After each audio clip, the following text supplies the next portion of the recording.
Ya, selamat pagi bagi kita semuanya. Selamat ya, pagi menjelang siang ya.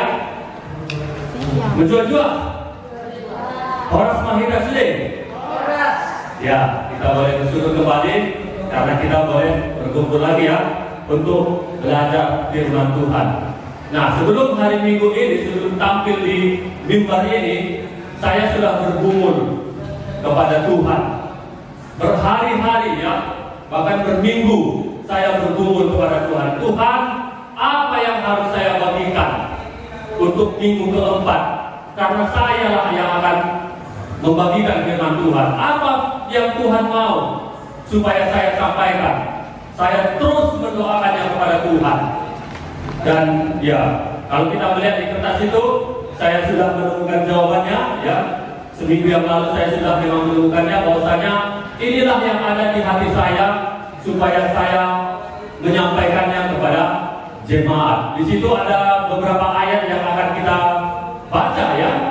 Ya, tapi saya berharap supaya ayat-ayat itu saudara boleh menghafalnya.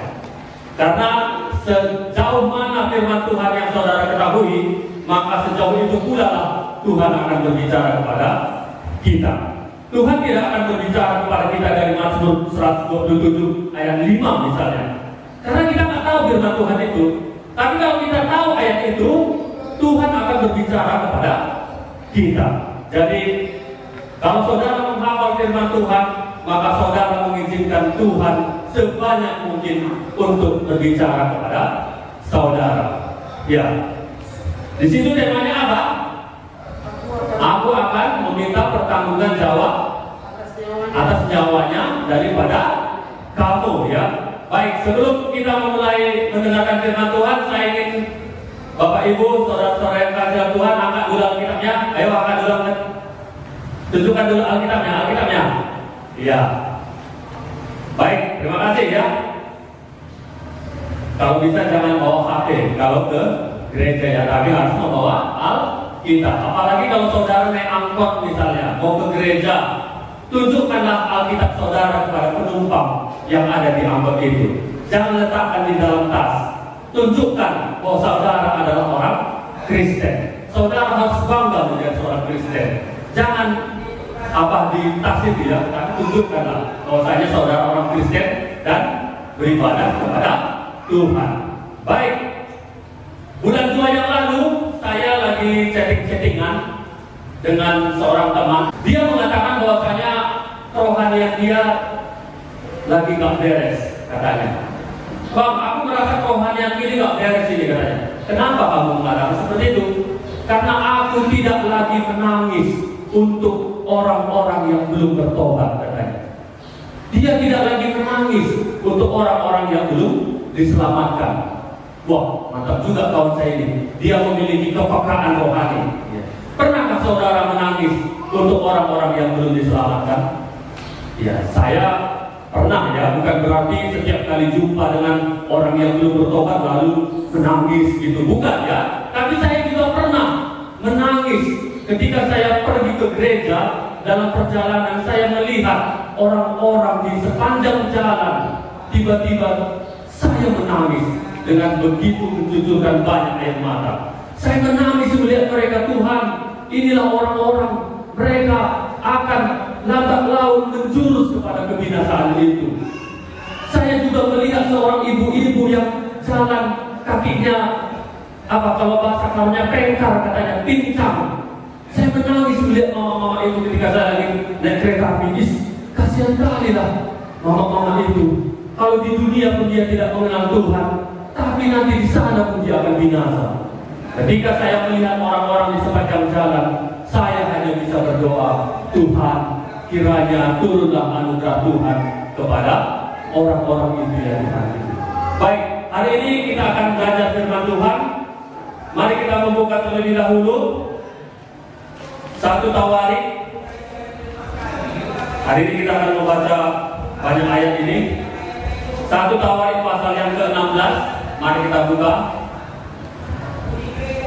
ayat yang ke-23.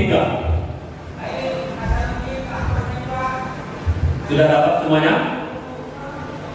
1 Tawarik 16 ayat 23.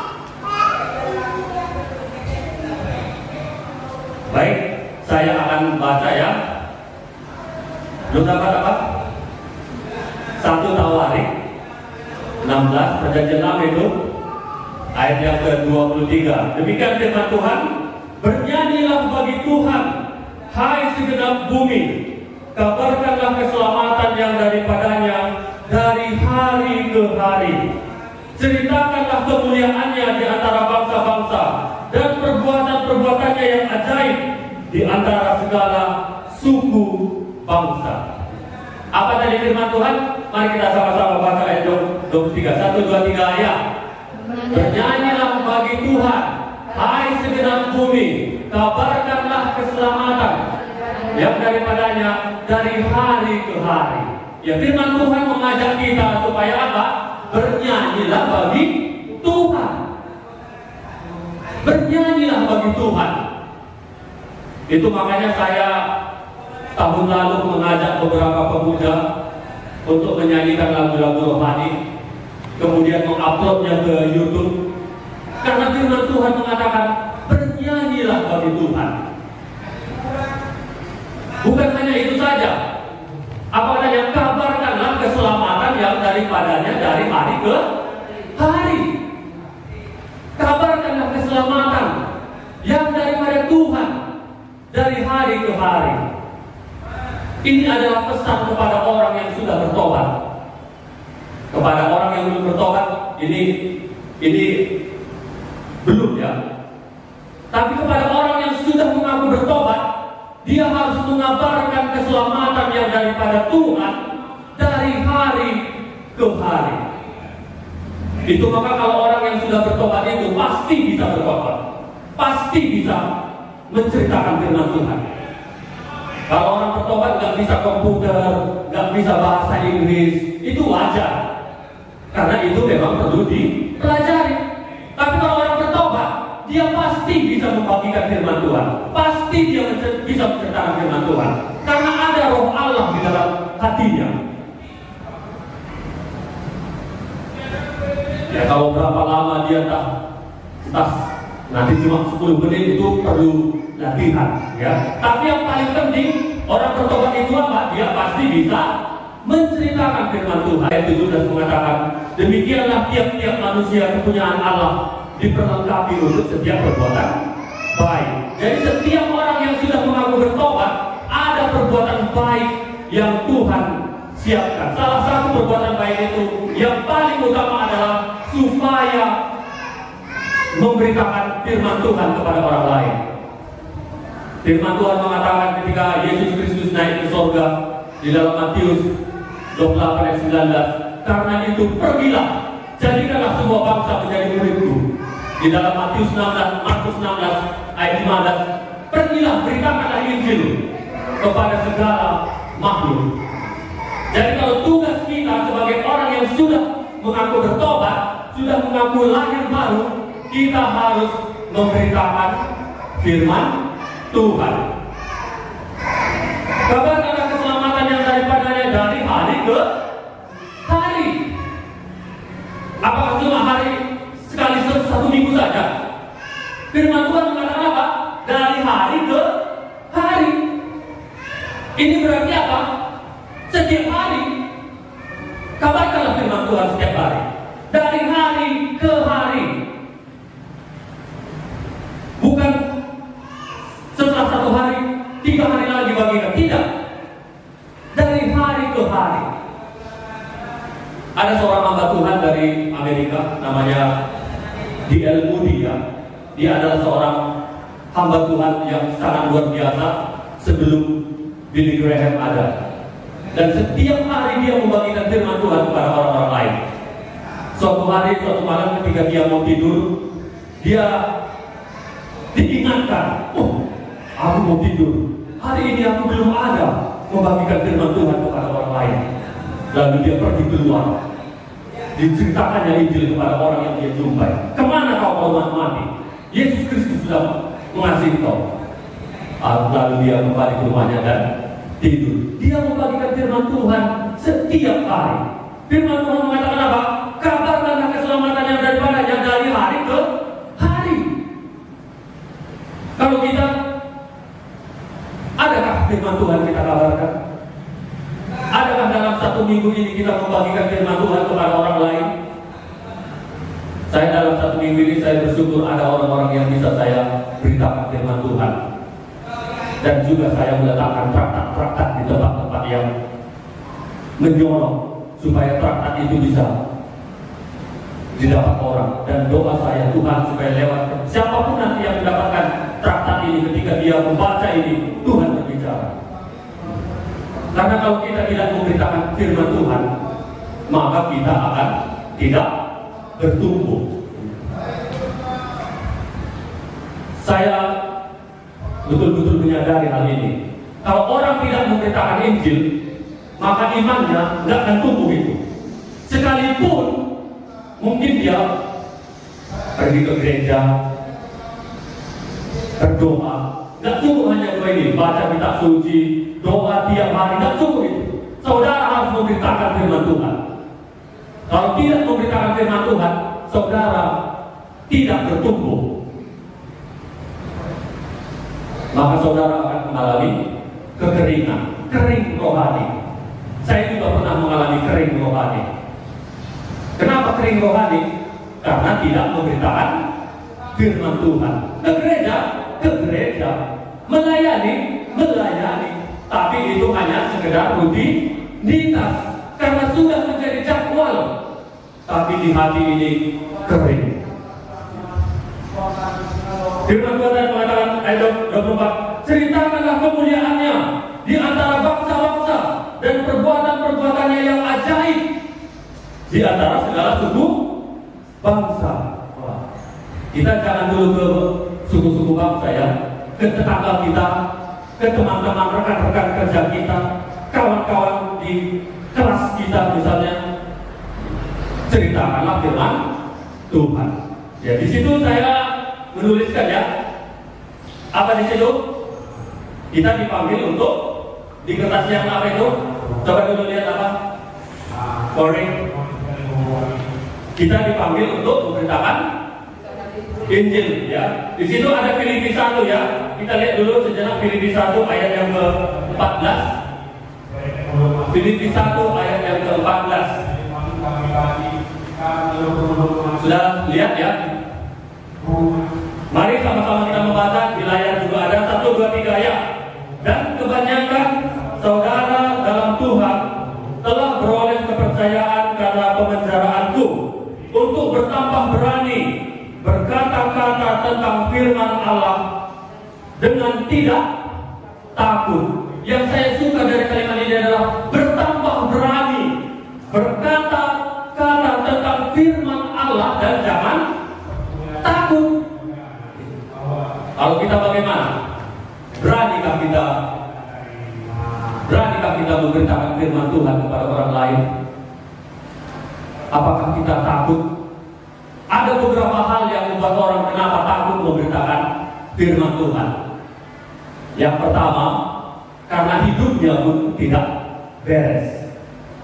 Karena hidupnya pun tidak beres di hadapan Tuhan, jadi dia nggak berani berkata-kata tentang firman Tuhan kepada orang lain. Kau beritakan firman Tuhan sama aku, kau begitunya. Makanya yang paling utama, saudara harus beres dulu dengan Tuhan. Dan yang kedua adalah saudara orang nggak berani menceritakan firman Tuhan karena takut nanti orang tersinggung, takut nanti dikucilkan, takut nanti diejek. Apa kata orang gitu? Lebih baik aku mencari kenyamananku sendiri. Tapi saudara-saudara, tahukah saudara bahwasanya orang itu akan menjurus kepada kebinasaan? Firman Tuhan yang mengatakan apa? Berani, bertambah berani berkata-kata tentang firman Allah dengan tidak takut.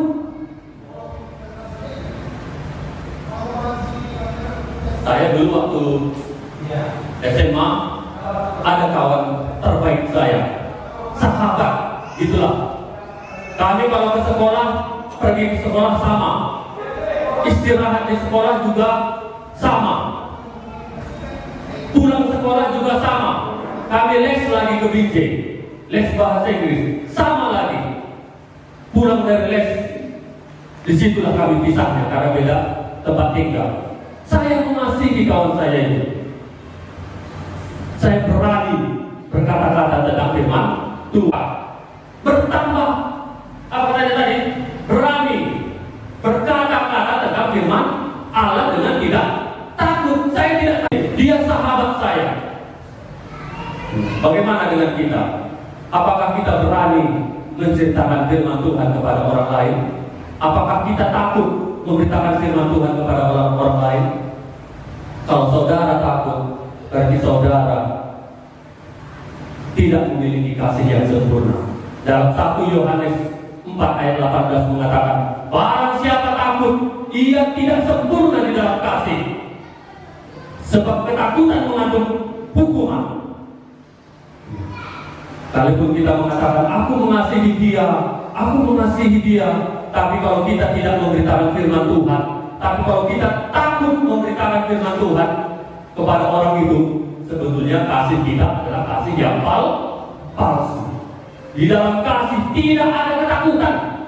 Kasih yang sempurna melenyapkan ketakutan, karena ketakutan mengandung hukuman. Itu kata firman Tuhan di 1 Yohanes 4 ayat 18. Bahkan di dalam 2 Timotius 1 ayat 7 mengatakan, Allah memberikan kepada kita bukan roh ketakutan, melainkan roh yang membagikan semangat, kasih, dan ketertiban. Sehingga kawan saya itu ketika saya terus mendoakan dia, terus membagikan Injil kepada dia, saya membagikan kasih, saya kasih sama dia buku-buku rohani, traktat saya kasih sama dia. Sehingga suatu hari di sekolah dia mengatakan sama saya, Sab, aku mau jadi Kristen, gitu katanya. Wah, mendengar dia mau masuk Kristen aja saya sudah senang kali. Padahal dia belum bertobat waktu itu. Tapi saya bersyukur sampai sekarang kami tetap kami tetap berteman di media sosial. Dia memiliki iman yang baik, saya lihat. Sekalipun dia tidak beribadah di gereja kita, dia enggak, gereja kita sama, gereja saya sama dengan beda dengan dia, tapi dia memiliki iman yang bagus yang saya lihat. Ya, firman Tuhan mengatakan apa? Bertambah-tambah berani berkata-kata tentang firman Tuhan dan jangan takut. Takutkah saudara memberitakan firman Tuhan?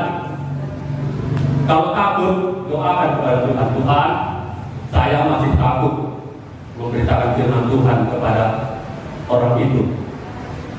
Saya belum berani, Tuhan berikan saya keberanian. Saudara yang dikasih oleh Tuhan, Tuhan memanggil kita, memilih kita, bukan hanya untuk percaya, tetapi untuk memberitakan firman Tuhan. Tidak semua orang bertobat menjadi pendeta, menjadi misionaris pergi ke luar negeri. Tidak semua, tapi semua orang yang sudah bertobat dipanggil sebagai pemberita Injil. Yang kedua, kita lihat Kisah Para Rasul. Ini firman Tuhan yang sudah sering sekali saya bagikan, khususnya di ibadah sesi kedua. Tapi yang menjadi pertanyaan, apakah sudah dilakukan firman Tuhan itu atau belum? Kisah Para Rasul 18 ayat yang ke-9. Kita lihat.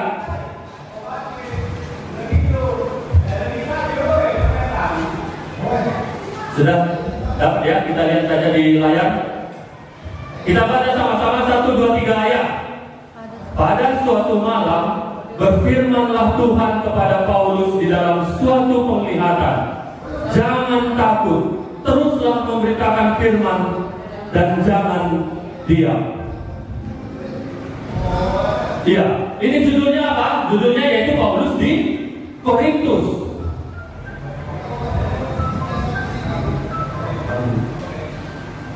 Ya, judulnya apa? Paulus di Korintus. Korintus itu adalah suatu kota yang besar yang ada di wilayah Yunani. Ketika Paulus memberitakan Injil, sudah selesai memberitakan Injil di Athena, lalu Paulus pergi ke Korintus.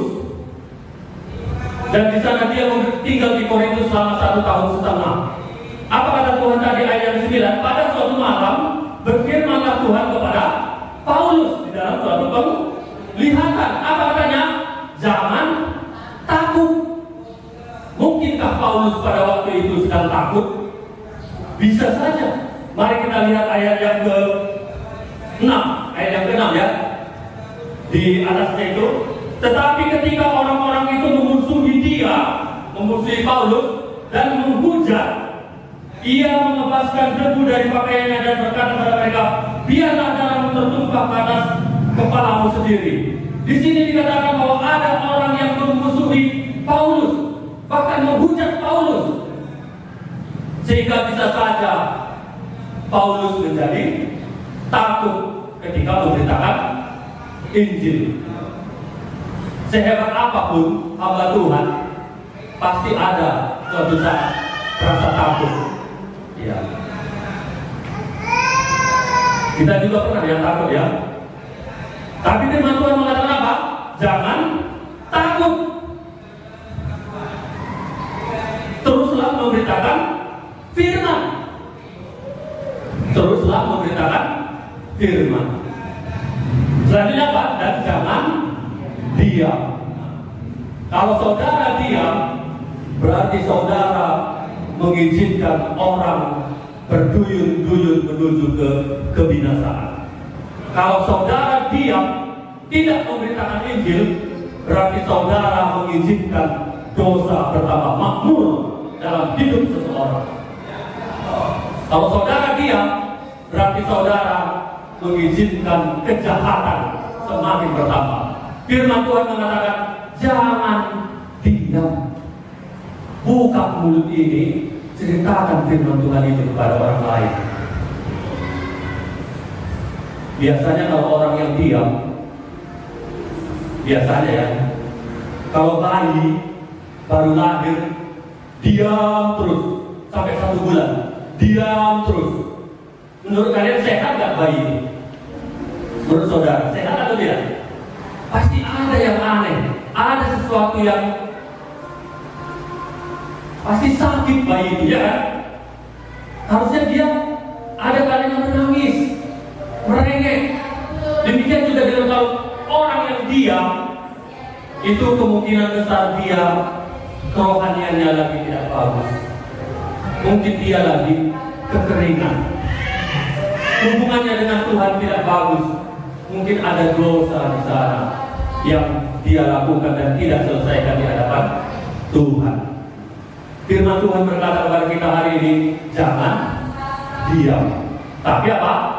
Teruslah memberitakan firman Tuhan dan jangan takut.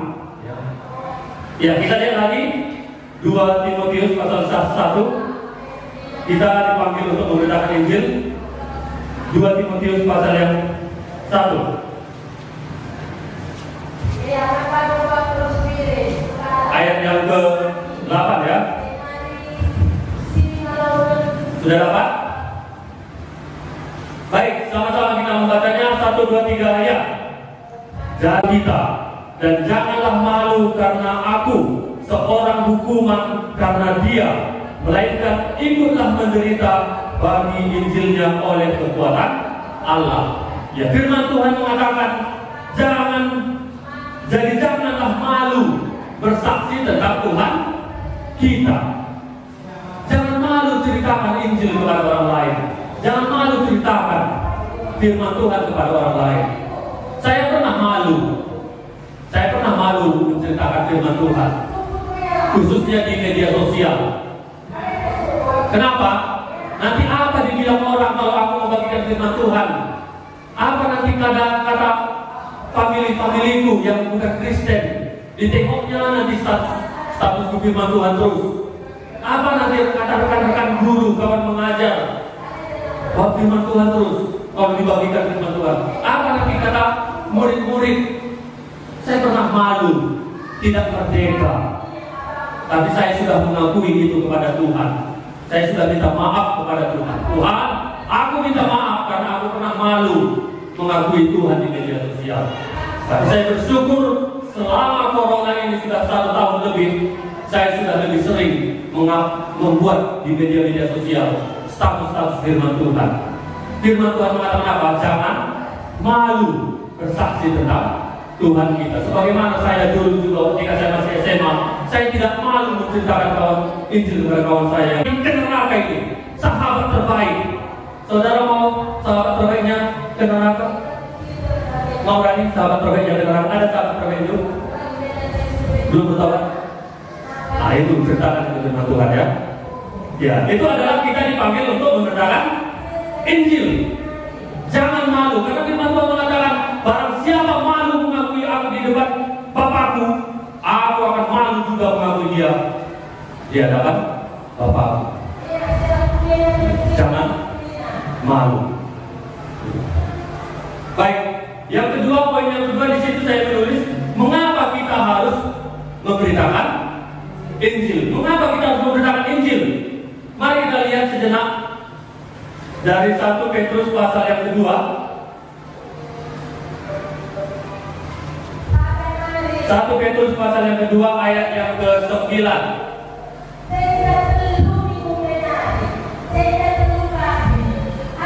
Saya baca ya. Tetapi kamulah bangsa yang terpilih, imaman yang rajani, bangsa yang kudus, umat kepunyaan Allah sendiri, supaya kamu memberitakan perbuatan-perbuatan yang besar dari Dia yang telah memanggil kamu keluar dari kegelapan kepada terangnya yang ajaib. Jadi kenapa kita harus memberitakan Injil? Karena kita adalah bangsa yang telah dipilih oleh Tuhan. Kita adalah orang yang sudah dipilih Tuhan.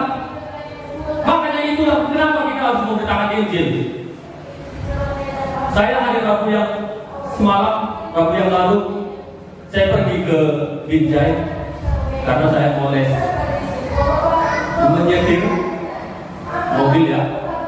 Dan saya pergi ke Rambung, tapi saya perginya dari parkiran PSM, bukan dari kota. Saya melihat begitu banyak orang-orang yang hati saya berkata, adakah di antara sepanjang jalan ini, sepanjang kampung ini, orang-orang yang lahir baru? Itu yang ada dalam hati saya. Saya bersyukur kepada Tuhan. Tuhan, aku bersyukur karena Engkau memilih aku ya Tuhan Yesus. Saya melihat orang-orang di sepanjang rumah, di sepanjang jalan.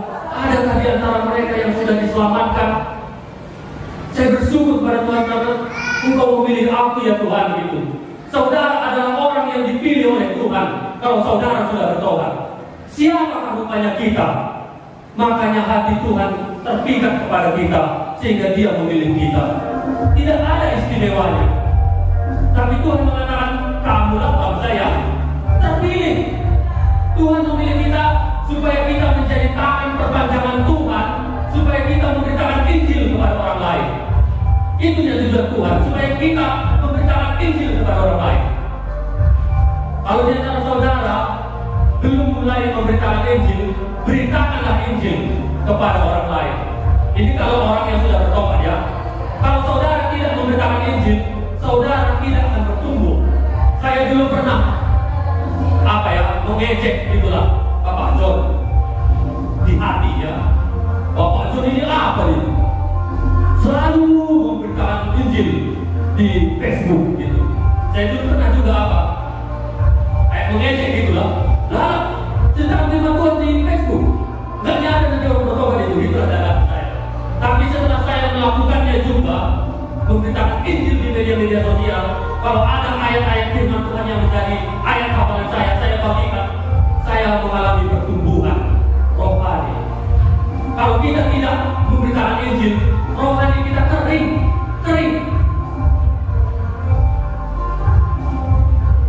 Ya. Jadi kenapa kita memberitakan Injil? Karena kita adalah orang yang sudah dipilih oleh Tuhan. Yang kedua, mari kita lihat.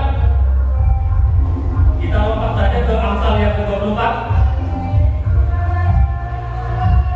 Amsal yang ke-24. Masih dengar ya suara saya? Masih. Ya. Semoga hati saudara jangan ikut menari ya.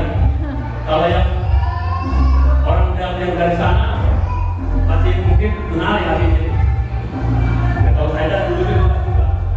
Baik, Amsal yang ke-24, mari kita lihat ayat yang ke-11.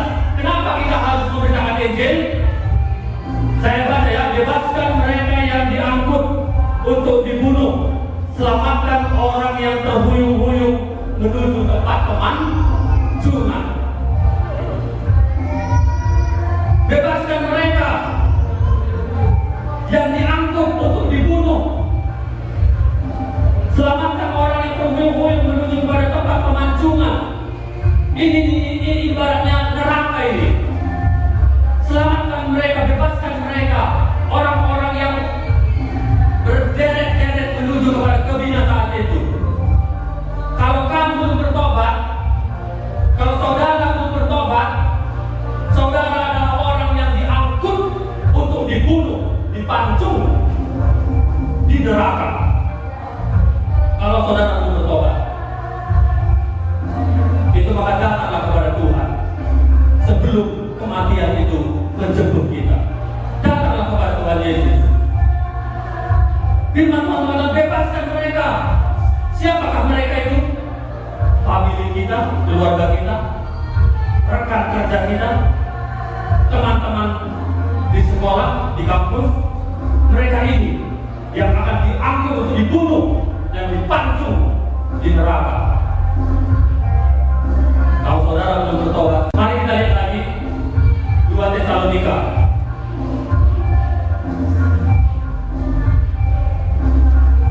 2 Tesalonika 1 ayat yang ke-9. Kenapa kita harus memberitakan Injil? Ayat 9, sama-sama kita baca 1, 2, 3 ayat. Mereka ini akan menjalani hukuman kebinasaan selama-lamanya, dijauhkan dari hadirat Tuhan dan dari kemuliaan kekuatannya. Jadi kenapa kita harus memberitakan firman Tuhan? Karena mereka ini akan menjalani hukuman kebinasaan selama-lamanya di neraka. Siapakah mereka itu? Orang-orang yang saya sebutkan tadi. Yang belum bertobat orang tuanya, mereka lah itu. Yang belum bertobat saudaranya, mereka lah itu. Mereka akan menjalani hukuman. Kalau di antara saudara belum bertobat, belum datang kepada Tuhan, kalau saudara meninggal, firman Tuhan mengatakan saudara akan menjalani hukuman kebinasaan selama-lamanya di neraka ini. Oleh karena itu selama hidup inilah datanglah kepada Tuhan Yesus. Dia sudah menyerahkan engkau yang puni dan dosa-dosa di kayu persilam. Berangkat kepada Tuhan Yesus. Oh Tuhan Yesus, oh Tuhan Yesus, aku ini orang berdosa ya Tuhan. Datang, aku datang kepadamu ya Tuhan Yesus. Berdoalah kepada Tuhan, minta ampun kepada Tuhan. Undanglah Tuhan Yesus itu masuk ke dalam hati saudara, menjadi Tuhan dan Juru Selamat saudara. Maka saudara pasti diselamatkan. Kalau bisa diselamatkan, kenapa harus binasa? Kalau bisa diselamatkan, Tuhan Yesus itu sudah mengampuni dosa-dosa di atas kayu salib. Yang perlu saudara lakukan hanyalah datang kepada Tuhan Yesus, berpaling kepada Tuhan. Di dalam Yesaya 45 ayat 22 mengatakan, berpalinglah kepadaku dan berilah dirimu diselamatkan. Mari kita lihat sejarah itu ya. Yesaya 45 ini memang agak banyak hari ini. Yesaya 45 ayat yang ke-22.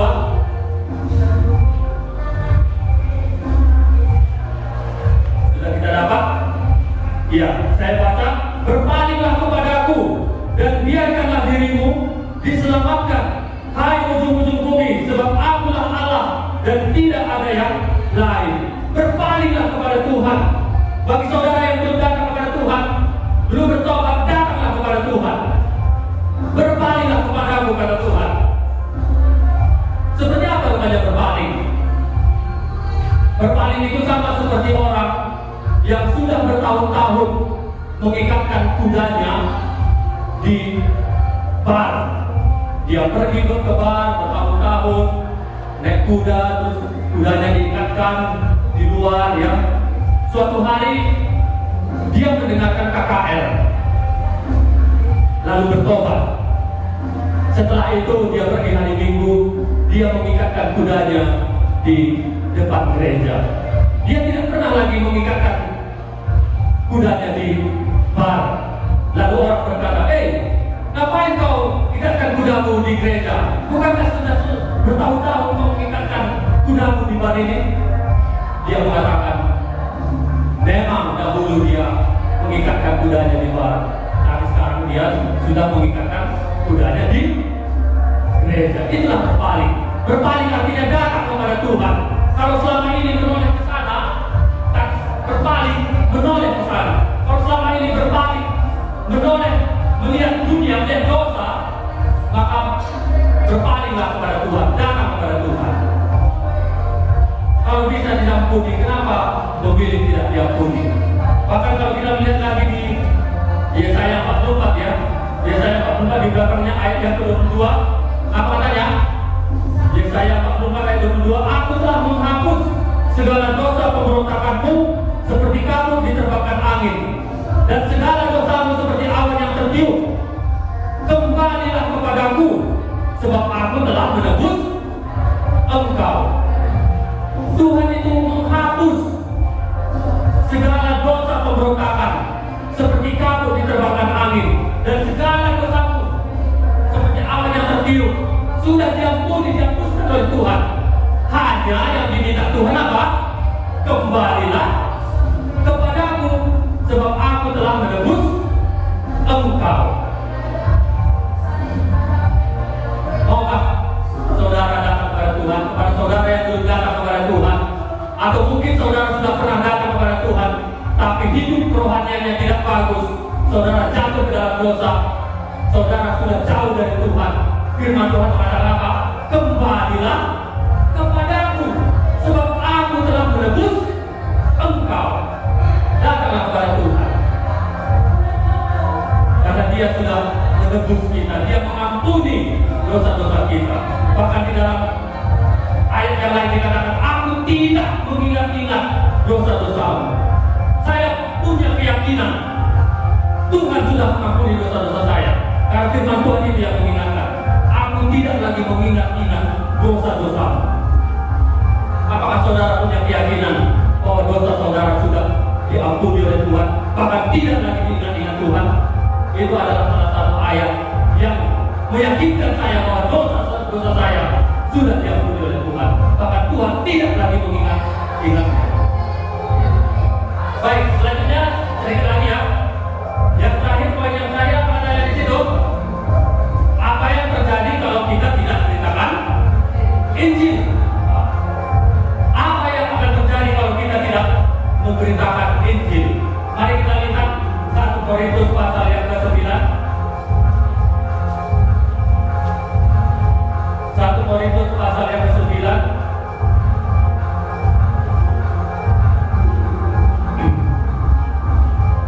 Sudah dapat?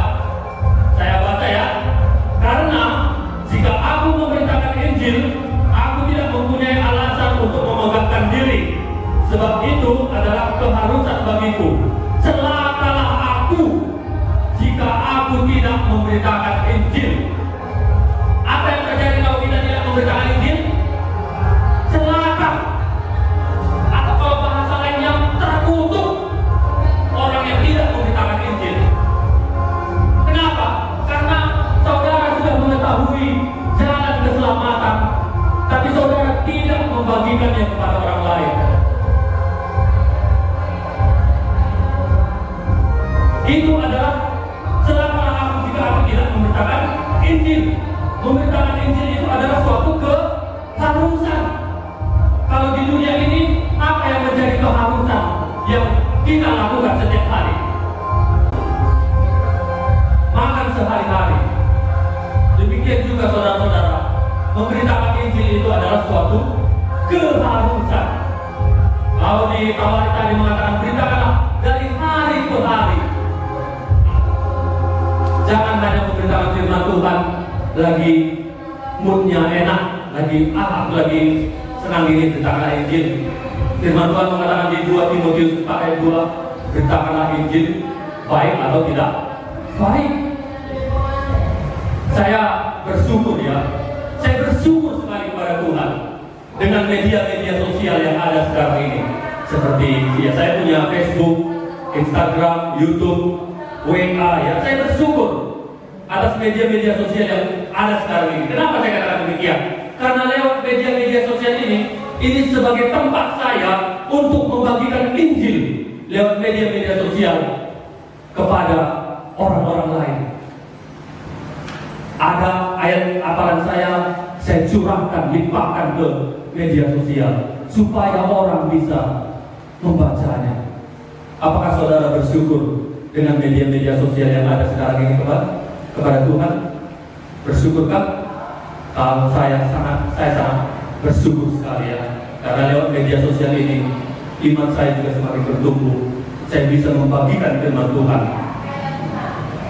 Celakalah aku kalau aku tidak memberitakan Injil, atau dengan kata lain, terkutuklah orang yang sudah mengaku bertobat, tapi kalau dia tidak memberitakan Injil.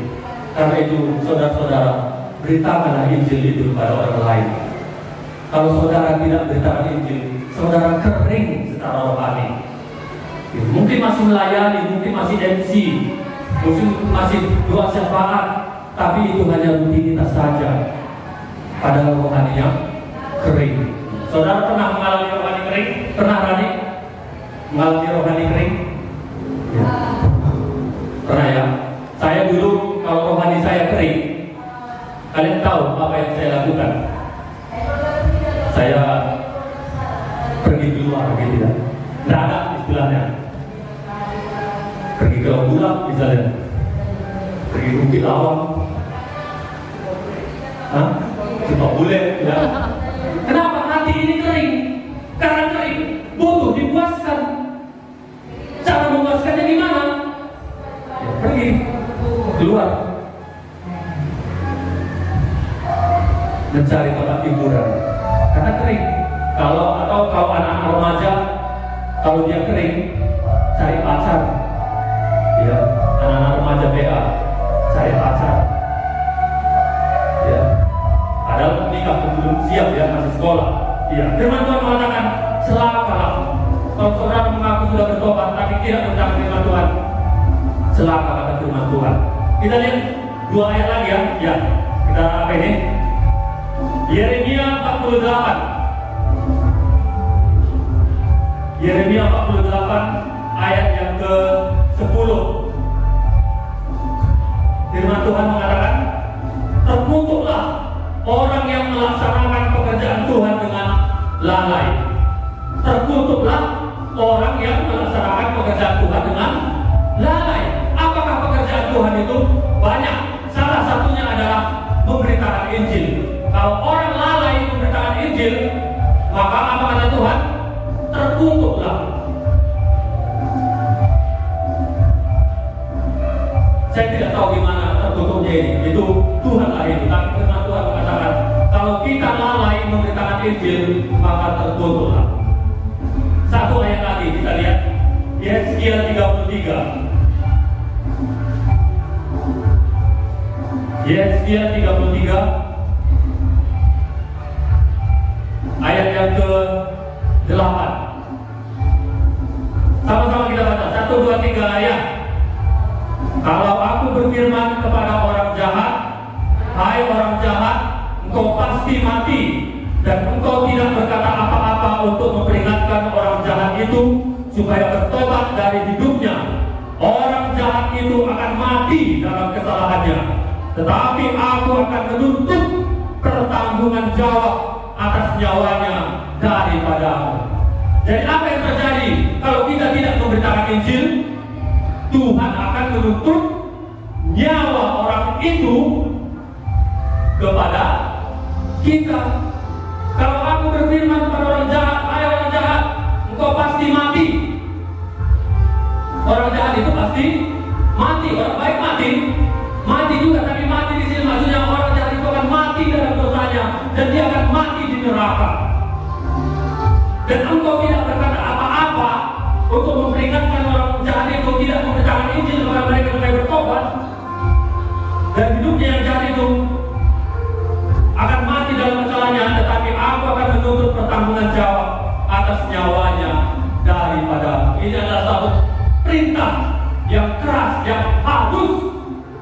dilakukan oleh orang yang sudah bertobat. Harus memberitakan firman Tuhan. Kalau tidak, orang itu akan mati dan Tuhan akan menuntut pertanggungan jawab atas nyawanya yang begitu berharga, tapi dibuang ke neraka. Tuhan akan tuntut daripada kita. Ya, sebelum kita mengakhiri ini, saya ingin kita menonton sebuah video sejenak ya, bisa ya. Ini videonya nggak apa-apa lah kita tonton 10 menit lebih sedikit. Saya harap kita menikmati video ini. Silakan Jonet.